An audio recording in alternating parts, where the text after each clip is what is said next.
Work update এই সিরিজটির দ্বিতীয় পর্ব হচ্ছে আজকে আমি কাজ করেছি একটি বাংলা কন্টেন্টের, এটি একটি বাংলা অ্যাডস ভিডিও। এন্ড আজকে যে কাজটি করেছি এই কাজটি হচ্ছে আমার এক সিনিয়র বড় ভাইয়ের থেকে পেয়েছিলাম। এই কাজটি করার জন্য প্রথমে আমার ভয়েস ওভার দেওয়া লাগছে, অ্যান্ড ভয়েস ওভার টোটালি নেওয়ার জন্য আমাকে একটা স্ক্রিপ্ট রেডি করতে হয়েছে। মেইনলি যে ক্লায়েন্টটি ছিল সেই ক্লায়েন্টটি একটা গোছানো স্ক্রিপ্ট দিতে পারে নাই, দ্যাটস ওয়াই তার একটা স্যাম্পল ভিডিও দেখে সেই অনুযায়ী আমার একটি স্ক্রিপ্ট রেডি করতে হয়েছে। এন্ড যদি কোনো ক্লায়েন্ট ভয়েস ওভার ভিডিও সবকিছু দিয়ে দেয় তাহলে সেই কাজগুলো করতে কমফোর্ট লাগে, আর যদি না দিয়ে থাকে তাহলে সেই ক্ষেত্রে নিজের ভয়েস ওভার এন্ড নিজের ফুটেজগুলো খুঁজে খুঁজে বের করতে হয়। তো এমন একটি ক্লায়েন্ট পেয়েছিলাম এই প্রজেক্টের জন্য। এই প্রজেক্টটিতে আমাকে বলা হয়েছিল যে আমাকে ভয়েস ওভার দিতে হবে, অ্যান্ড এইখানে যে ফুটেজগুলো ইউজ হবে সেই ফুটেজগুলোকে আমার কালেক্ট করতে হবে। অ্যান্ড আমি তাই করি, নিজে ভয়েস ওভার দিই অ্যান্ড ফুটেজগুলোকে কালেক্ট করে তারপর এডিটিং করি। তো দেখা যাক আমি কি প্রজেক্ট নিয়ে কাজ করেছি অ্যান্ড এই প্রজেক্টটাই আমি কিভাবে মেক করলাম সেটি দেখানোর চেষ্টা করবো। তো চলুন প্রিমিয়ার প্রো টাইমলাইনে যাওয়া যাক। তো আমি এখন আছি প্রিমিয়ার প্রো টাইমলাইনে, অ্যান্ড এখানে আমরা দেখতে পাচ্ছি টোটাল আমাদের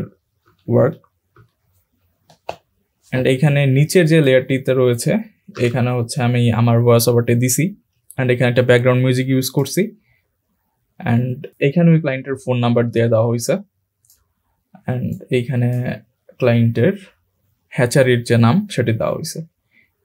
অ্যান্ড এইখানে টোটালি ফুটেজগুলো যে দেখতে পাচ্ছেন এই ফুটেজগুলো আমার কালেক্ট করতে হয়েছে, কারণ ক্লায়েন্ট ফুটেজও দেয় নাই অ্যান্ড ভয়েস ওভারও দেয় নাই।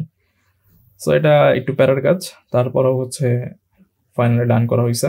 তো আমরা যদি একটু প্লে করি,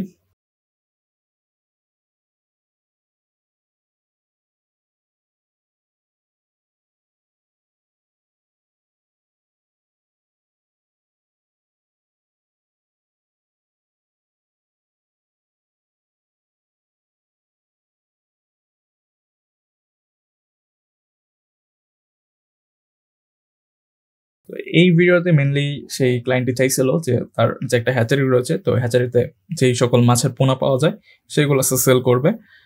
তো এইগুলো তো এখন অনেকেই ফেসবুকে মেনলি ভিডিও বানায় সেল করে, অ্যান্ড এই ক্লায়েন্টও সম্ভবত এরকম কোনো কিছু দেখে ইন্সপায়ার হয়েছিল, যে জন্য সে এরকম একটা ভিডিও বানাইছে।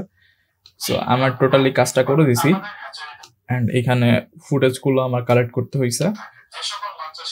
এখানে যেই মাছগুলোর কথা বলছিলাম সেই মাছগুলো ফুটেজ নেওয়া হয়েছে।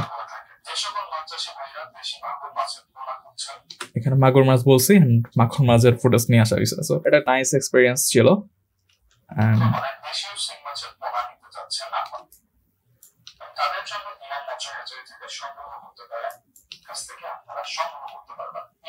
নিচে একটা ছোট একটা ব্যাকগ্রাউন্ড মিউজিক চলতেছে, একটু ইন্সপায়ারিং টাইপের মিউজিক চলতেছে। এ সকল মাছের পোনা।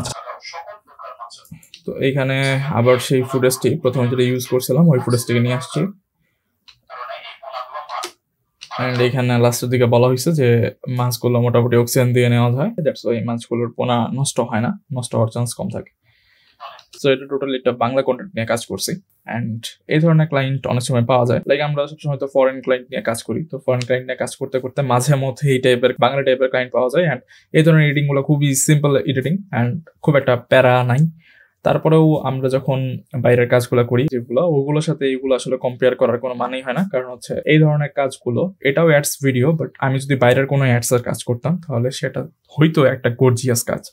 বাট এইখানে মেনলি ওরা সিম্পল জিনিসগুলোই পছন্দ করছে, অ্যান্ড ফাইনালি কাজটিকে ডেলিভার করছিলাম, অ্যান্ড এটা অ্যাকসেপ্টও হয়ে গেছে। তো এইভাবে মোটামুটি একটা বাংলা অ্যাডস এর কাজ করছি। অ্যান্ড এই ধরনের কাজের পেমেন্ট নিয়ে যদি বলি তাহলে এই ধরনের কাজের পেমেন্ট মেনলি খুব একটা বেশি হয়ে থাকে না।